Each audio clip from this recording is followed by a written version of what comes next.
두 사람 모두 이성이 닿을 수 있는 가장 높은 곳에 서 있었습니다. 니체는 치열하게 사유했고 인간의 내면을 벗겨내듯 진실을 들여다보았죠. 융도 마찬가지였습니다. 그 역시 철저히 사고하고 분석하며 정신의 깊은 구조를 밝혀내려 했습니다. 둘 다 너무도 똑똑했고 너무도 고독했습니다. 하지만 그 갈림길에서 한 사람은 무너졌고 한 사람은 사랑의 세계로 건너갔습니다. 이 이야기는 이성의 끝에서 어떤 선택이 가능한지를 알려줍니다. 도바니. 니체, 심연. 의식의 가장자리에서 열린 문. 살다 보면 그런 순간이 있습니다.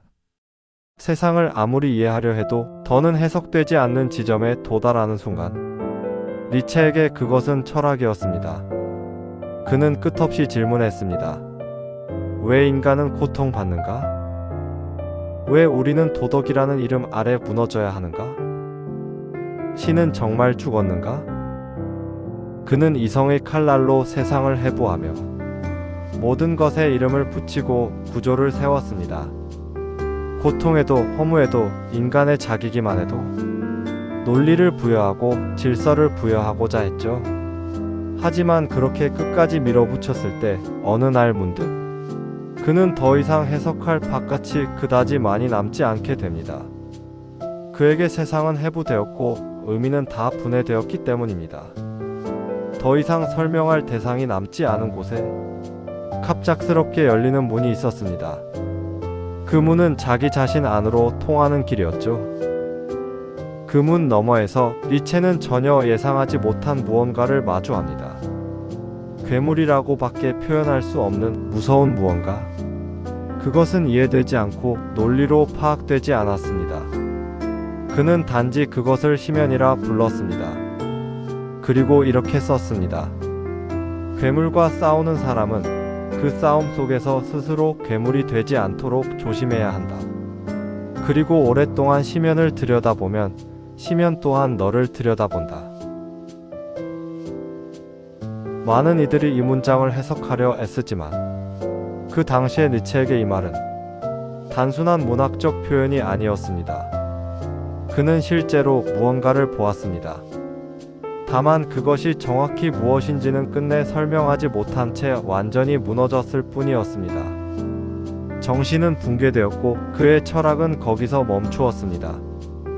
아마도 그는 자신이 만든 이성의 도구로 자신조차 이해하지 못하는 에고의 실체를 들여다본 것인지도 모릅니다. 괴물은 그 자신이었고 그 자신은 결국 괴물과 하나였습니다. 니체가 마주한 괴물은 어쩌면 에고의 본질이었습니다. 하지만 그는 그것을 에고라 부르지도 의식의 그림자라 설명하지도 않았습니다. 왜냐하면 그는 그걸 이해할 수 없었기 때문입니다. 그에게는 오직 이성의 언어만 있었습니다. 그의 도구는 철학, 논리 해석뿐이었죠. 그러나 심연은 그 모든 것을 거부했습니다. 그가 익숙하던 세계의 규칙이 그 문 안에서는 통하지 않았습니다. 괴물은 설명되지 않았고 그 자신은 스스로를 파악할 수 없었으며 그 괴물은 점점 더 그를 잠식해 들어갔습니다. 그 무렵 니체는 곳곳에서 이상 징후를 보이기 시작합니다. 편지 속 말투가 달라지고 자기 자신을 십자가에 못 박힌 자로 지칭하며 말할 수 없는 고통을 은유로 흘려보냅니다. 그리고 마침내 1889년 토리노의 거리에서 채찍질 당하는 말을 껴안고 울부짖은 그날, 그의 정신은 완전히 무너집니다. 그날 이후로 그는 다시 철학에 대해 말하지 않았습니다. 그저 조용히 긴 침묵 속에 남은 생을 살아갔죠. 철학자였던 니체는 결국 자신이 가장 두려워하던 해석되지 않는 진실과 마주친 것입니다.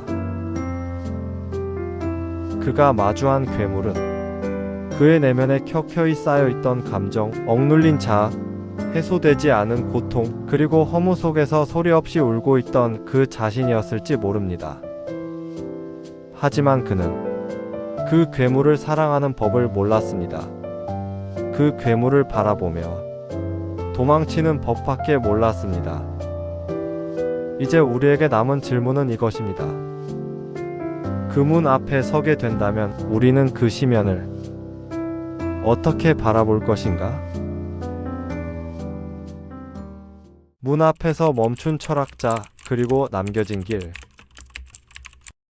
니체는 말했습니다. 인간은 하나의 밧줄이다. 동물과 초인을 잇는 밧줄, 절벽 위에 아슬아슬하게 걸쳐진 밧줄이다. 그가 본 인간이란 신이 사라진 세상에서 무너진 도덕과 허위의 신념 위에 위태롭게 선 존재였습니다. 그 허무 속에서 그는 새로운 가치를 제시합니다. 바로 초인이라는 개념이었죠. 신이 죽은 시대에 인간 스스로 신을 대체할 존재가 되라는 도전이었습니다. 니체는 철저히 이성적이었습니다. 감정도 신념도 도덕도 모두 해체 가능한 논리의 대상이라 믿었습니다. 그 날카로운 이성으로 인간과 세계를 깊이 파헤쳤지만 어느 지점에서 그는 이성이 더 이상 작동하지 않는 벽에 부딪힙니다. 그곳에는 말로 설명되지 않는 무언가가 있었습니다. 그는 그것을 괴물처럼 느꼈고 그 앞에서 멈췄습니다. 정신은 무너졌고 철학은 침묵했습니다. 그러나 그 침묵은 실패가 아니라 이성이라는 방식이 닿을 수 있는 마지막 경계를 보여준 것입니다. 니체의 철학은 분명 하나의 길을 열었습니다. 이후에 그 문은 또 다른 철학자인 칼 융과 같은 이들이 넘었습니다. 그들은 자기 내면을 받아들이고 감정을 껴안으며 통합의 방식으로 나아갔죠. 혹은 성 프란체스코처럼 자신을 내려놓고 어둠을 껴안았던 성인들의 여정 속에서 우리는 이성보다 더 깊은 단계들의 통합을 봅니다. 니체는 길을 잘못 든 것이 아닙니다. 그는 단지 하나의 가능성을 끝까지 밀어붙인 사람입니다. 그 가능성이 어디까지 갈 수 있는지를 자신의 내면까지 열어 보여주며 증명했죠. 그 결과 이성이 도달할 수 있는 마지막 문 앞에서 철학은 잠시 멈췄습니다. 그리고 그 문 너머의 길은 우리에게 맡겨졌습니다. 오늘날 우리는 니체가 열어준 그 길 위를 걷고 있습니다. 그가 던진 질문, 그가 보여준 벼랑 끝은 우리 안의 이성과 허물을 돌아보게 하죠. 그리고 마침내 우리 역시 그 문 앞에 설 수 있게 되었습니다. 이성이라는 다리가 끝나는 그 지점에서 우리는 다시 물을 수 있게 됩니다. 이 다음은 어떻게 건너야 할까? 니체는 한 가지 길을 보여준 사람이었습니다. 어둠을 통합한 철학자 칼 구스타프 융. 살다 보면 문득 자기 자신이 낯설게 느껴질 때가 있습니다. 어딘가 멀어진 듯한 감각. 무언가 안에서 무너지고 있는데 겉으론 멀쩡한 척 살아가는 나. 칼 융도 그랬습니다. 정신의학자로서 이성의 언어에 익숙했던 그는 어느 날 이성의 힘이 닿지 않는 낯선 내면의 세계와 마주하게 됩니다. 그는 그 세계를 무의식의 바다라 불렀습니다. 그 안에는 억눌린 감정들, 잊힌 기억들, 그리고 자신이 외면해온 그림자가 있었습니다. 많은 이들은 이 어둠을 피하려 합니다. 니체는 그것을 시면이라 불렀고 그 안에서 괴물을 보았지요. 하지만 융은 달랐습니다. 그는 도망치지 않았습니다. 오히려 그림자와 마주 앉아 대화를 시도했고 그 어둠을 온전히 통과해 나갔습니다. 사람은 자기 그림자를 인식하고 그것을 자신의 일부로 받아들이지 않으면 그 그림자가 삶을 지배하게 된다. 그의 말입니다. 융에게 영혼의 어두운 밤은 병이 아니라 진짜 자신으로 가는 성장의 통로였습니다. 그는 혼란을 피하지 않았고 그 안에서 새로운 자아를 재구성해 나갔습니다. 그 여정은 고통스러웠지만 그만큼 진실했습니다. 그리고 우리는 그의 여정을 통해 배울 수 있습니다. 빛이 어둠을 이겨내는 것이 아니라 어둠을 껴안을 때 비로소 온전해진다는 것을. 칼 구스타프 융은 단순한 철학자나 이론가가 아니었습니다. 그는 자신의 무의식과 직접 대면한 탐험가였고 그 여정의 기록이 바로 붉은 책입니다. 이 책은 철학서도 과학서도 아닙니다. 그의 환상과 상징, 신화적 이미지, 기이하고 낯선 장면들이 가득한 깊이 있고도 혼란스러운 내면의 일지입니다. 거대한 뱀, 불타는 자아, 그림자 같은 존재들. 융은 이 상징들과 실제로 대화하며 그 의미를 탐색했습니다. 그것은 마치 꿈과 현실이 뒤섞인 혼돈의 세계를 걷는 것과 같았습니다. 붉은 책에는 고대 신화, 종교적 상징, 그리고 융이 직접 그린 이미지와 창조한 언어들이 어우러져 있습니다. 읽는 이는 깊은 몰입과 동시에 당혹감을 느끼게 되죠.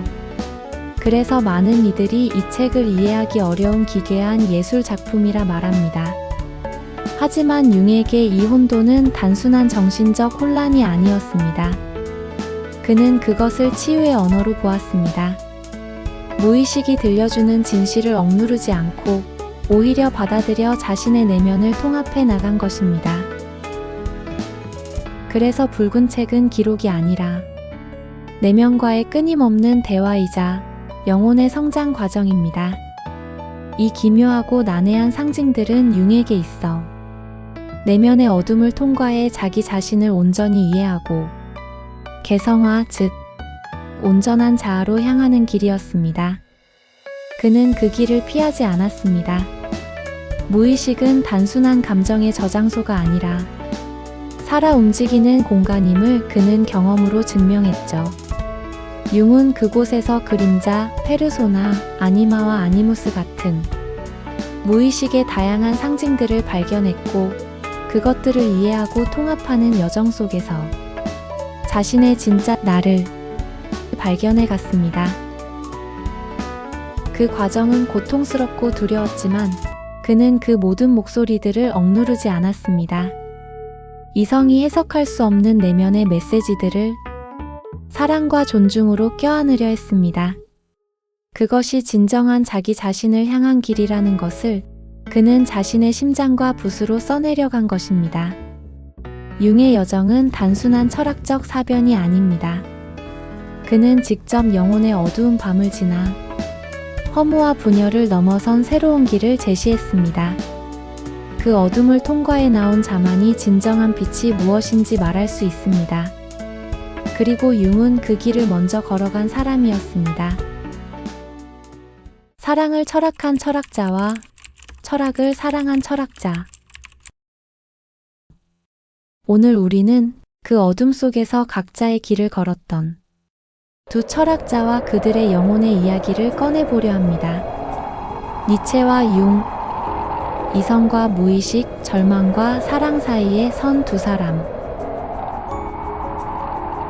프리드리히 니체는 철저히 이성적이었습니다. 신은 죽었다라고 외친 그는 도덕과 종교, 관습, 심지어 신으로부터 벗어나버린 초인을 꿈꿨죠. 그는 모든 감정적 환상을 부정했습니다. 그는 끝까지 자신의 고통을 객관화하려 했고 심지어 자신의 광기마저 철학화하려 했습니다.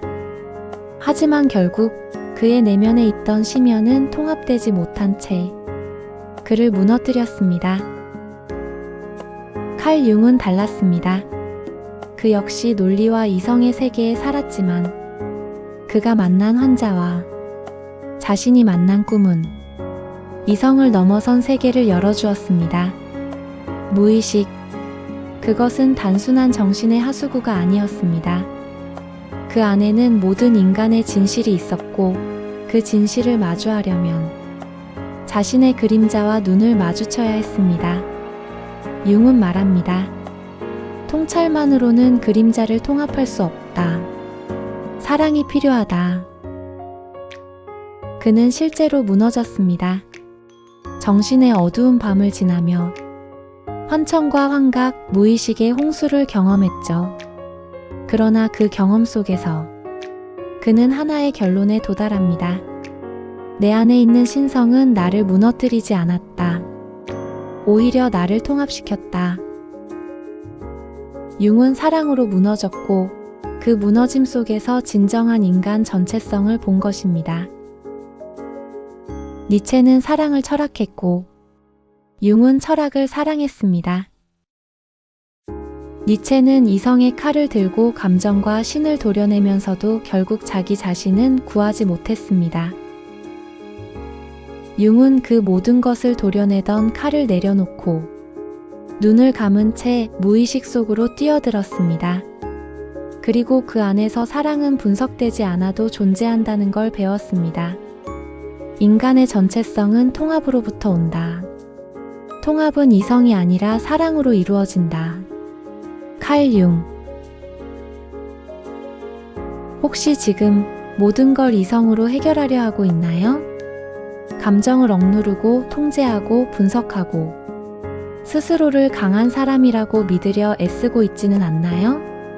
그러나 진짜 강함은 흐느껴 우는 자신을 받아들이는 데서 시작됩니다.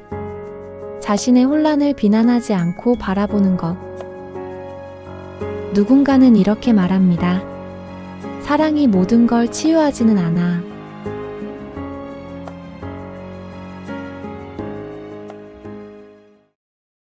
마치 물과 빛이 하나 되어 무지개가 되듯이 살다 보면 우리는 나름의 기준으로 잘 살아간다고 생각합니다. 이성과 판단, 논리와 계획, 옳은 것과 그른 것을 분명히 나누고 스스로를 다잡아 나가는 방식. 하지만 어느 날 그 이성이 오히려 나를 가두고 있다는 걸 느끼는 순간이 옵니다. 그 순간 누군가는 무너지고 누군가는 사랑을 향해 문을 엽니다. 의식혁명으로 유명한 구루 데이비드 호킨스의 의식 지도를 보면 이성은 400이라는 높은 파동에 해당합니다. 여기 있는 사람들은 매우 지적이며 사실과 증거를 기반으로 세상을 이해하려고 합니다. 과학, 철학, 법, 구조, 시스템. 그들은 탁월한 분석력으로 혼돈을 질서로 바꾸는 능력이 있습니다. 하지만 이성의 세계에는 치명적인 한계가 있습니다. 바로 느끼지 못한다는 것. 이성은 이해하지만 그 너머의 깊이를 경험하지 못합니다. 진실을 말하지만 그 진실이 마음에 닿지 않는 이유는 사랑이라는 파동이 빠져있기 때문입니다.